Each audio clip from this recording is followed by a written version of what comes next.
চাচা কেমন আছেন? প্রায় ভালোই আছে। ও তা আপনি এখানে কি করতেছিলেন এখন? এখন কচু পানি দিচ্ছি। কচু পানি দিচ্ছেন। এই পানিটা মানে কতবার দেওয়া লাগে মানে চাষ করার পর?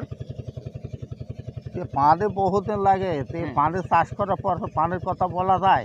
পানি দেওয়া লাগে। হ্যাঁ, পানি দেওয়া লাগে। ও তা আপনি এই যে কচু লাগিয়েছেন কেমন খরচ পড়ছে? খরচ কেমন হচ্ছে এখন?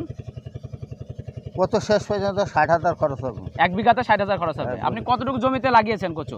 2 বিঘে। 2 বিঘা জমিতে কচু লাগিয়েছেন। আগের বারও কি কচু লাগিয়েছিলেন? হ্যাঁ, গতবারও লাগিলাম। লাভ হয়েছিল? হ্যাঁ, লাভ হয়েছে। ও তাই এই যে কচু চাষ কি লাভ করা যায় মনে হয়? হ্যাঁ, কচু লাভ হয়। এখন 1 লাখ টাকা বিঘে, আমি 60,000 খরচ, 40,000 লাভ। ও 40,000 মানে 1 লাখ টাকা বিঘা। এখন 1 লাখ টাকা চাইছি। ও তাহলে 40,000 টাকা এমনি লাভ থাকছে। 40,000 লাভ। তো এই যে কচু গাছ যে লাগিয়েছেন এটা কতদিন বয়স হয়েছে এ পর্যন্ত এখন লাগানোর পর থেকে? চৈত মাসে লাগানো, ধরো ফাল্গুন মাসে লাগানো, হুম চৈত বৈশাখ জ্যৈষ্ঠে আষাঢ় মাস। 4 মাস হয়ে গেছে। 4 মাস হয়ে যায়। 4 মাস। আর কত মাস লাগে মানে কচু উঠানোর জন্য টোটাল? 4 মাসে আমি বুঝতে পারলাম না কথাটা। না বলতেছি যে কচু যে লাগিয়েছেন কচু যে উঠাবেন যখন তখন মানে কত মাস লাগে কচু লাগানোর পর থেকে? তো তোমার 6 মাস।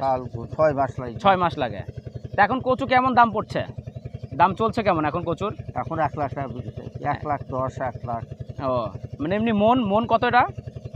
মনে যদি মনের হিসাব করেন 1 মন কেমন দাম পড়ছে? মন হিসাব করা যায় না। মন তোমার এখন কত যাচ্ছি, তারা ব্যবসায়িক, তারা বলছে, আর আমরা তো ব্যবসা করতে না। হ্যাঁ তা তো অবশ্যই। তাই যে কচু লাগিয়েছেন আপনি একটু দেখান কচুগুলো। অনেক সুন্দর কচু, অনেক বড় বড় হয়ে গেছে। ওনার 4 মাস হয়ে গেছে আর 2 মাস লাগবে। তারপর উনি কচুগুলো উঠাবেন, তারপর উনি বিক্রি করবেন। মানে কচু এক কথায় অনেক লাভজনক ব্যবসা, অনেক কম খরচ হয় ওনার কথা অনুযায়ী। তো আপনি ভিডিওতে দেখান। আর চাচা অনেক ধন্যবাদ আপনি কথা বলার জন্য, আমাকে ধন্যবাদ।